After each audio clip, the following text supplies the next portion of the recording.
हिंदी से एमए कर रहे प्रिय विद्यार्थियों, हम प्रेत मुक्ति कहानी का अध्ययन करते हुए चौथे पायदान पर हैं। प्रेत मुक्ति की कहानी के बारे में हम कहानी का सारांश सुन चुके हैं। फिर विश्लेषण, विवेचन और व्याख्या के बाद हमने देखा कि दोनों तीनों वीडियो देखने के बाद कुछ विद्यार्थियों ने एक सवाल उठाया। कहानी वाचन, विश्लेषण और व्याख्या सुनने पढ़ने के बाद प्रेतों के बारे में लगभग सभी व्यक्ति जानते हैं, लेकिन स्वर्ग और नरक पर सवाल उठता है। एक विद्यार्थी ने साफ साफ कहा है, जब कहानी का पात्र किशन राम जब ये सुनता है पांडे जी से कि तुम जिस तरह से पश्चाताप कर रहे हो, तुम निश्चित तौर पर स्वर्ग जाओगे, ये जब कहा जा रहा है तो एक पाठक ने, विद्यार्थी ने सवाल उठाया कि वाकई में स्वर्ग क्या होता है, इसके बारे में बताया जाए। पुरानी पीढ़ी को अक्सर इस बात का विश्वास रहा है कि प्रेतात्माएं हुआ करती है। प्रेत उन्होंने देखे हैं, वो किस तरह के होते हैं और किस तरह से लोगों को हैरान परेशान करते हैं या डराते हैं। धर्म और समाज निबंध में एक इसी तरह की बात की गई है कि भारतीय समाज और पाश्चात्य समाज में कितना अंतर है। पाश्चात्य समाज में औद्योगिकीकरण होता है और विज्ञान का प्रादुर्भाव होता है। एशिया में भारत जैसे देश धर्म को लेकर के धर्म की सीमा निर्धारित नहीं करते, जबकि पाश्चात्य देशों में, यूरोपियन देशों में औद्योगिकीकरण इस कारण से हो सका कि धार्मिक भावनाओं की या आस्था केंद्रों की एक सीमा रही है। चलिए हम उस सवाल का जवाब देते हुए कहानी के माध्यम से बात करेंगे। किशन अक्सर सवाल करता रहा पांडे जी से, जो शास्त्र के ज्ञाता रहे। पहला सवाल उनका होता है कि योनियों से भी इतर कोई योनि होती है क्या? ये एक मज़ेदार सवाल है। 84 लाख योनियों से गुजर करके आदमी बनता है, अंतिम योनि आदमी की होती है, और यहाँ भी स्वर्ग और नरक का झंझट अलग होता है। तो किशन जब ये बात करता है कि योनियों से इतर भी कोई योनि होती है, इस सवाल का जवाब कहानी में नहीं मिलता। ये एक स्पॉन्टेंशियली उसके अंदर से उठा है, एक आधुनिक सवाल है। वो दूसरा ये सवाल करता है, अक्सर वो सवाल पर सवाल करता है। वैसे अनपढ़ देहाती लोग ऐसे सवाल नहीं करते। कुछ होते हैं अपवाद स्वरूप जो सवाल कर सकते हैं, लेकिन कम से कम आत्मा, परमात्मा, स्वर्ग और नरक, इस तरह के बेसिक सवाल कम कर पाते हैं। वो दूसरा सवाल करता है कि देह की इच्छा से भी प्रेत योनि मिल जाती है क्या?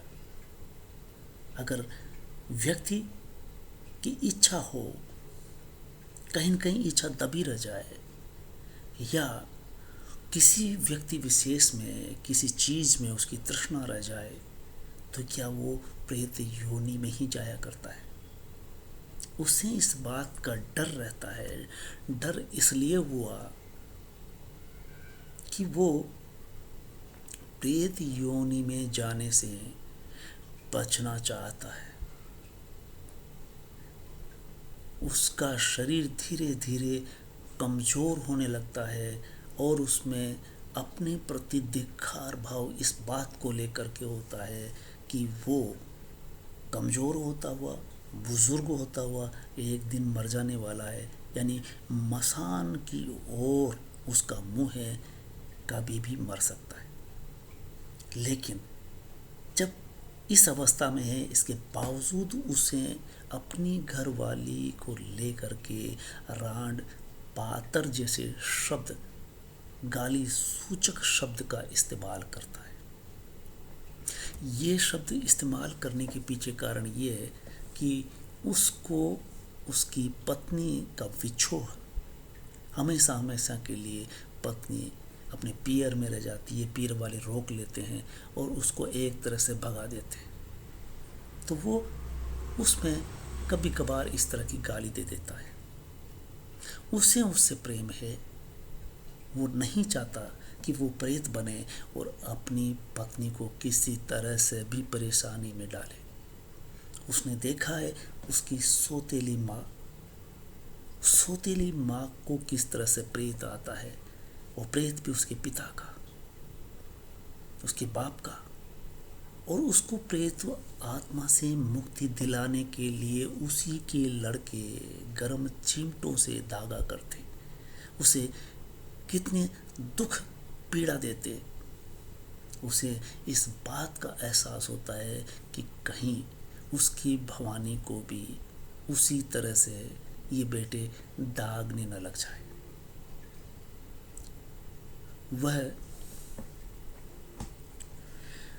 पांडे जी उसे अक्सर बताते हैं, जब वो कई सवाल करता है, कि तुम जिस तरह से प्रायश्चित कर रहे हो, इसके बल पर तुम निश्चित तौर से स्वर्गवासी हो जाओगे, और तुम जो सोचते हो कि तुम्हारा तर्पण अगर हो जाए तो तुम प्रेत आत्मा से मुक्त हो सकती हो। एक ही सवाल उठता है कि प्रेत आत्माएं वही होते हैं जिनका तर्पण नहीं होता, और उसे इस बात का पता है कि वो मलेच्छ है, वो अछूत योनि से हैं।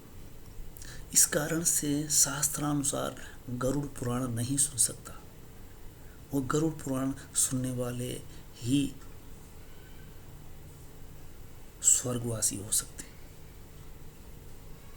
इस दुनिया से मुक्त हो सकते हैं, प्रेतात्मा से मुक्त हो सकते हैं।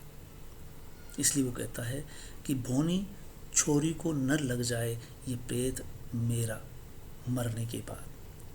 तो इस तरह से किसना का तर्पण शास्त्र विरुद्ध है, पांडे ये जानता है।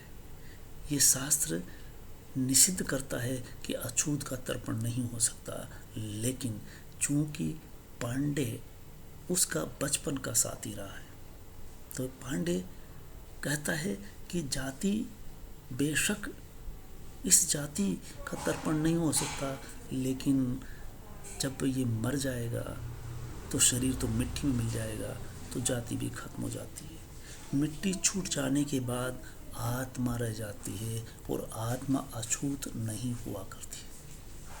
किशन राम की प्रेत मुक्ति हो गई इसलिए कि वो तर्पण करता है। लेकिन पांडे के मन में भी ये द्वंद्व उभरता है, वो भी शंकित हो जाता है, भ्रमित हो जाता है। पहले किशन राम भ्रमित था, उसकी जाति समाज भ्रमित था, लेकिन पांडे इसलिए कि वो जाति से बाहर जाकर के उसका तर्पण कर देता है, वो शास्त्र विरुद्ध जाकर के तर्पण करता है, एक उदारवादी होकर के ऐसा करता है, ऐसा कर तो देता है, लेकिन वो जो प्रेत मुक्त होता है कृष्ण राम, अब वो स्वयं पांडे को वो प्रेत लग जाता है। इसलिए अंतिम वाक्य आता है कि जब अस्ताचलगामी सूर्य हो रहा था, उनके बीच अपना ही प्रेत लटका हुआ था, यानी वो एक को प्रेत मुक्त करता है लेकिन स्वयं प्रेतबद्ध हो जाता है। इस तरह से कह सकते हैं कि अनपढ़ समाज में ये हुआ करता है, अन्यथा नहीं। धन्यवाद।